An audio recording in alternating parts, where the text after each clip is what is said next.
유쾌한 남자들의 시시콜콜 토크쇼 김프로쇼 지금 시작하겠습니다. 저는 김프로입니다.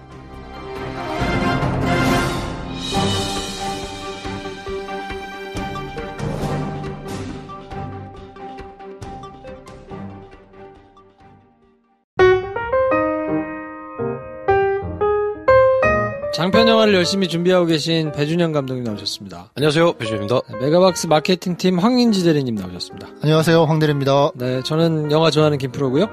명절 끝났네요. 야, 출근이다. 이렇게 끝났어요. 이렇게 출근이야. 순식간에 지나가는구나. 명절도 끝났는데 심지어 일요일이야. 와, 일요일 저녁도 깝깝한데 명절을 쉬고 끝이면 어떨까요? 어떤 느낌이에요? 어떨까요라고 하면 안 되지? 어떨까? 난 안 그렇다는 얘기죠. 어떨까요? 그만둬. 황대리. 정말 쉽지 않아요. 쉽지 않지. 그래서 공포가 있어요. 어떤? 내가 이렇게 잘 쉬었는데 내일 가서 일을 해야 된다는 거기서 오는 공포를 해결하는 방법을 SNS에서 잘 공유를 해줬더만요. 그래? 주말에 출근하면 된다. 확실히 그러면 진짜 좀 덜어내. 주말에 출근하는. 농담 같겠지만 저는 추석 때 한 3일 출근한 것 같습니다. 진짜. 말은 출근이지만 거기 앉아서 책 보다 왔어요, 그냥. 그래. 왜냐면 이게 이런 게 있잖아요. 책 보고 늘 하던 것들을 되게 편하게 할 수 있는 환경이 어딜까? 그럼 뭐 카페 가고 도서관 가고 막 그러잖아요. 그러면 익숙하지 않은 환경이라서 더 불편해. 제일 익숙한 곳은 사무실이야. 커피 있지, 물 있지, 의자 편하지, 컴퓨터 인터넷 빠르지. 그래. 에이, 이러고 출근한다 또. 그렇군요. 자, 그래서 마지막 날 저희가 띄워드리는 추천 영화는 조금 빡센 걸 준비했어요. 그래서 마음 준비를 단단히 하셔야 된다. 지금 뭐 가족들하고 막 이렇게 해피하고 블링블링하고 이런 거 보고 괴리감이 더 크거든요. 그래. 그러니까 마음의 준비를 하시려면 좀 빡센 영화 한 편 보시는 게 좋다. 네. 그래서 오늘 저희가 추천해드린 영화는 맨체스터 바이 더 시입니다. 네. 번역하자면 그 바닷가 옆에 그 맨동네 뭐 그런 느낌이죠. 그래요. 바닷가 옆에 거기 뭐 여수 거기 뭐 이런 느낌. 꼭 그렇게까지 해야겠어? 이게 너무 약간 맨체스터 그러면 맨체스터 유나이티드가 계속 생각나잖아요. 약간. 그래가지고 영국 얘기인가? 뭐 이런 생각. 미국 얘기입니다. 그렇지. 네, 맨체스터 바이지 뭐 축구하다 다친 얘기인가? 뭐 이런 생각이 들어요. 동네 이름이 맨체스터예요. 네, 맨체스터고 보스턴 옆에 있는 동네랍니다. 네. 2017년 2월, 그러니까 작년 2월에 개봉했는데 55,000명 받고 주인공 때문에 캐시 애플렉 때문에 뭐 조금 논란이 있고 시끄럽고 있었죠? 했었잖아요. 그랬구나. 네. 그치. 상 받았는데 그때 사실. 미셸 윌리엄스하고 둘이 이제 부부로 나오는데 영화 되게 좋아요. 그렇죠. 뭐 그런 사회적 이슈를 잠깐만 옆으로 두고 이야기한다면 이 영화 좋다는 얘기는 많이 들어보셨을 것 같아요. 오스카에서 각본상과 남자 주연상을 받았으니까 괜찮겠거니 했는데 포스터만 봐도 느껴지는 그런 느낌이 있잖아요. 이 영화 쉽지 않을 것 같다. 그래서 좀 많이 밀어넣은 영화 중에 한 편이 될 수도 있을 것 같습니다. 저도 많이 밀어놨다가 최근에 봤었고 그래요? 기대했던 만큼 굉장히 좋은 영화였고 또 굳이 설 연휴가 다 끝나는 이 시점에 소개하게 돼서 약간 의미가 남다를 것 같은데 제 한 줄 평은 그래요. 집안마다 저런 삼촌 한 명씩 있다. 그렇군요. 물론 주인공이 겪은 그 사고, 상처는 엄청 커요. 뭐 자세히 언급은 못 하겠습니다만 엄청 큰데 저 정도가 아니더라도 가족의 전반적인 분위기가 좀 따로 노는 가족 구성원 중에 멤버가 한 명이 있다. 우리 집에도 있었다. 그리고 명절이 끝나고 나면 뭔가 씁쓸한 그런 맛을 주는데 그 삼촌은 왜 그럴까? 이런 이유가 있을 수 있다. 뭐 그런 생각을 할 수 있지 않을까 싶습니다. 나 우리 막내 삼촌 생각나네. 네, 저희 둘째 삼촌. 진짜. 이거 막내 삼촌 왜 그러지? 뭐 웃을 얘기는 아니지만 저 풍운아처럼 살다 일찍 가신 분 삼촌이 한 분 계시거든요. 그렇군요. 그 삼촌도 이유가 있었다. 근데 그 삼촌들의 공통점이 있어요. 나한텐 잘해주더라. 그러니까 나한테 잘해주고. 나한텐 잘해주는 이상하게 가족에는 잘 못 어울리지만 나한텐 잘해주는 삼촌, 이모, 고모가 있을 수 있다. 그렇지. 그 얘기입니다. 그래. 갑자기 확 볼감이 생기네. 그렇죠. 이게 또 여기 너무 멀리 가나 싶지만 배 감독님께서 타르코프스키 감독의 거울인지 미인인지 그거 뭐 있잖아요. 당신이 우리 집안 얘기를 어떻게 알았냐 할 정도로 집안에 드러내놓고 할 수 없는 그 이야기가 너무 살아 숨쉬고 있어요. 영화 안에서. 가족에서 좀 안 좋은 일이 있으면 사실 그 일이 겪고 난 다음에 수면 위로 잘 안 올리잖아요. 그리고 가족 안에서 그런 정으로 이렇게 덮고 넘어가는 경우가 있는데 요런 이야기가 뒤에 있을 수 있다. 사실 저도 명절 때 부모님이랑 처음으로 나이가 들고 나서 그 시점이었던 것 같아요. 내가 아버지가 날 낳았을 때 나이쯤 되니까 갑자기 그런 생각이 되더라고. 내가 이렇게 치열하게 살면서 내 짧은 삶 안에도 여러 가지 이야기와 사건 사고와 성장과 여러 가지 좌절이 있는데 나 중심적으로 살아오다 보니까 부모님도 분명히 그런 걸 겪으셨을 텐데 심지어 부모님은 내 나이 때 날 낳았는데 부모님은 어떤 일이 있었을까 해서 이렇게 아빠한테 못 물어보겠더라고. 아빠 얘기 잘 안 해줘.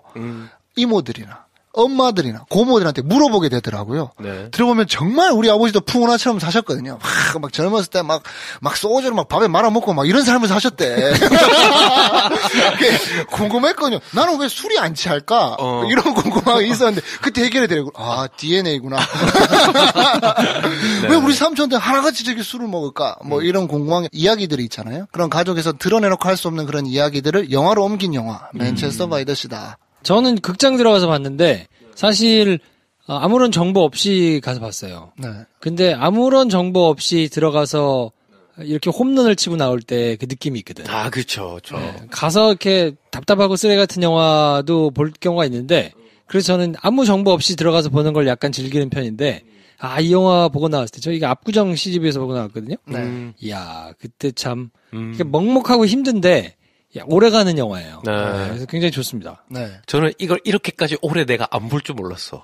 왜냐하면 그때 이거랑 뭐랑 뭐 여러 가지 영화가 있는데 개봉한 그 주에.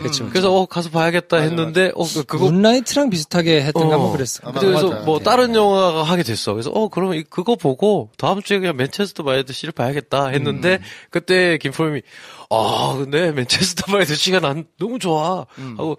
그 뒤로 근데 내 얘기를 너무 많이 들은 거야. 올해의 영화다. 맞아. 뒤에 덧붙이면 쉽지가 않다. 이러면서 쉽지 않아요. 저번 주에 봤어야 되는데 이러면서 이제 지나가 버린 거지. 저도 그런 영화 있어요. 인생은 아름다워 아직도 못 봤어요. 진짜요? 그래. 상박라서 워낙 얘기를 많이 하고 TV에 많이 나오니까 다 본 것 같아. 그래. 내가 다 까먹고 보겠다. 아직도 안 봤어. 그러니까. 그래서 저도 이걸 봐야 되는데 1년이 지나버린. 네.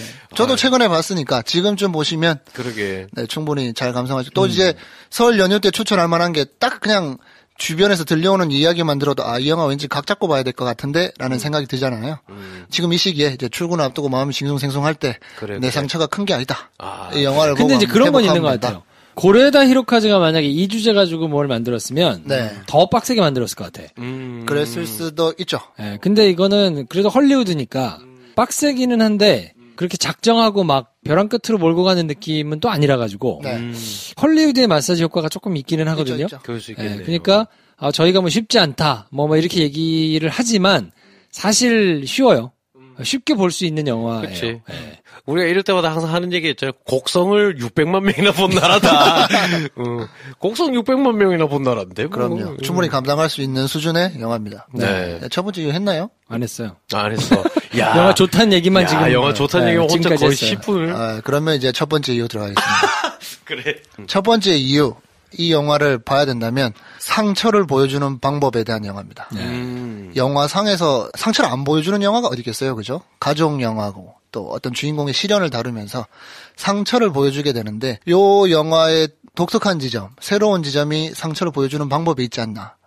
상처라고 다뤄지는 사건은 굉장히 초반에 보여줘요. 그러니까 그만큼 상처 자체에 대해서 이 영화가 집중하는 게 아니라 그 상처를 겪고 난 다음에 주인공들이 어떻게 살아가냐에 관한 이야기거든요. 그래서 뭐 상처를 받은 주인공의 모습을 통해서 우리는 유추할 수밖에 없는데 처음에는 너무 무게 잡고 나오니까 도대체 무슨 일이 있었길래 얘가 이 모양으로 사냐. 그러다가 상처를 되게 앞에 보여줘요. 그걸 보고 나서 이게 엄청난 일이 있었구나. 근데 영화 나머지 시간 동안 어떻게 감당하려고 이렇게 일찍 보여주지라는 생각이 드는데 그 다음에 상처를 감당해내는 주인공과 그 가족들의 모습을 보면서 상처가 이미 보여줬지만 정말 주인공의 상처랑 우리가 간접적으로 계속 딱딱 들어오게 돼요. 예를 들면 무기력한 남자 주인공 오스카 나무주연상을 받은 배우의 연기뿐만 아니라 어떻게 이 주인공의 삶 속에서 상처가 툭툭 들어오게 되는지 내 주위의 이웃들과 내가 살아가고 있는 공간들에서 내가 어떻게 그 주인공의 상처를 받게 되는지를 저희가 되게 미안한 마음으로 보게 되는 참 희한한 지점이 있어요. 이게 상처다 받아라 했을 때 남자 주인공 힘들어 클로즈업 이렇게 보여주는 게 아니라 그냥 슥 지나가 버려요. 쑥 지나, 이 내용 이야기 못하겠다. 이 추천 영화를 쓱 지나가는데, 맞아. 저때 저래서 이게 더 내 마음에 상처가 되더라. 공감하게 되는 지점이 있거든요. 이게 주인공에 큰 상처가 있고, 그 이후에 후속타들이 들어오는 모습들이 어떻게 그려지는지가 이 영화 굉장히 독특한 지점이 아닌가 싶습니다. 네. 연출 잘했다. 너무 쉽게 끊잖아. 한마디로. 너무 쉽잖아. 그러면, 영화가 좋아요. 이번에 똑같은 말. 꼬박꼬박 하나하나 한 땀 한 땀 잡아가면서 해줘야지. 얘가 언제부터 이랬지?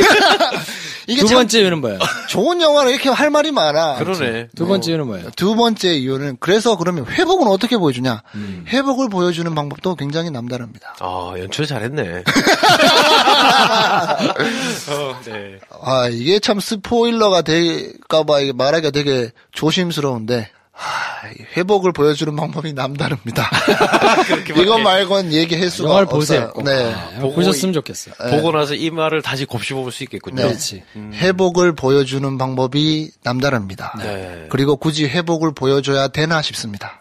이 영화를 보면 그런 생각을 하게 되는 것 같아요. 이렇게 넘어갈 수밖에 없습니다. 자, 마지막 이유는 뭡니까? 가족이라는 이름으로도 건드릴 수 없는 상처가 있다. 우리가 많은 상처를 받고 또 여러 가지 위로를 받으며 살아가잖아요.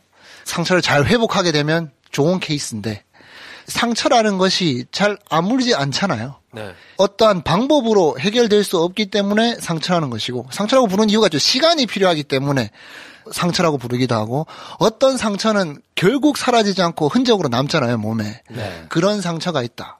그래서 보고 나면서 제가 느꼈던 감상은, 나는 혹시 어설프게 이웃의 상처를 위로하기 위해서 노력한 적이 있지 않았던가.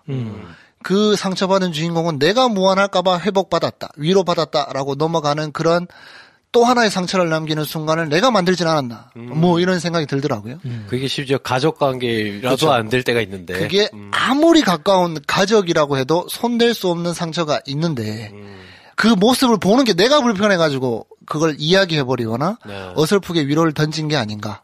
그래서 명절 때가 힘들다고 하잖아요. 단순하지만 지금 많은 청년들이 겪고 있는 취업이라는 문제에 대해서 가족이라는 이름으로 위로한답시고 이런저런, 결혼이라는 나의 문제를 가지고 이런저런 위로와 안부와 질문을 하는데, 하지 마라.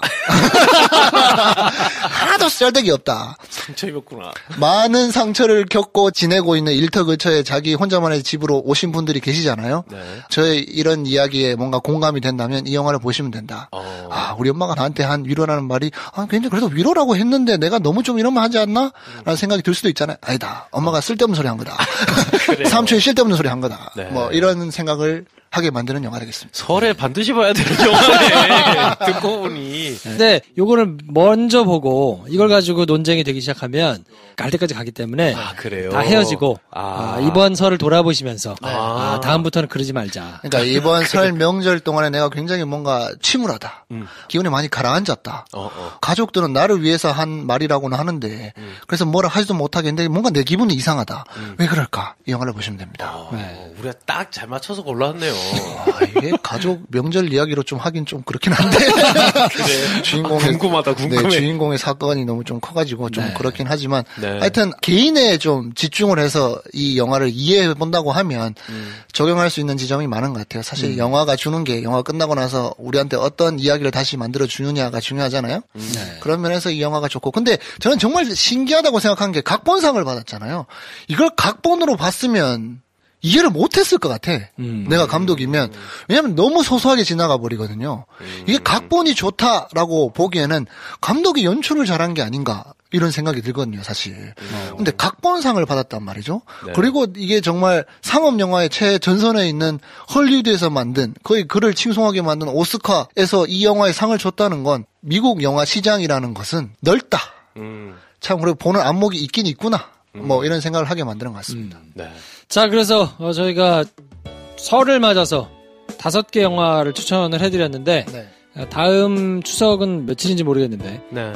명절마다 저희가 추천해드리고 있는 영화 혹시 놓친 게 있으면 한번 찾아서 보시면 좋을 것 같고요. 네. 저희가 6개 모두 추천을 해드렸죠. 명절 끝나고 난 다음 내일부터는 일주일 동안은 그때 그 사건 하루에 한 개씩 정리를 해드리고 김 선생과 같이 토요일 날 시사를 찾아뵐 텐데 아무튼 마무리 잘 하시고 영화로 저희가 조금 숨 좀 고르고 네. 다음 주부터 또 돌아와가지고 이것저것 챙겨드릴 테니까 하여튼 같이 재밌게 가보셨으면 좋겠습니다. 네. 마무리 잘 하시고 저희는 내일 그때 그 사건 가지고 찾아뵙겠습니다. 안녕. 안녕. 감사합니다.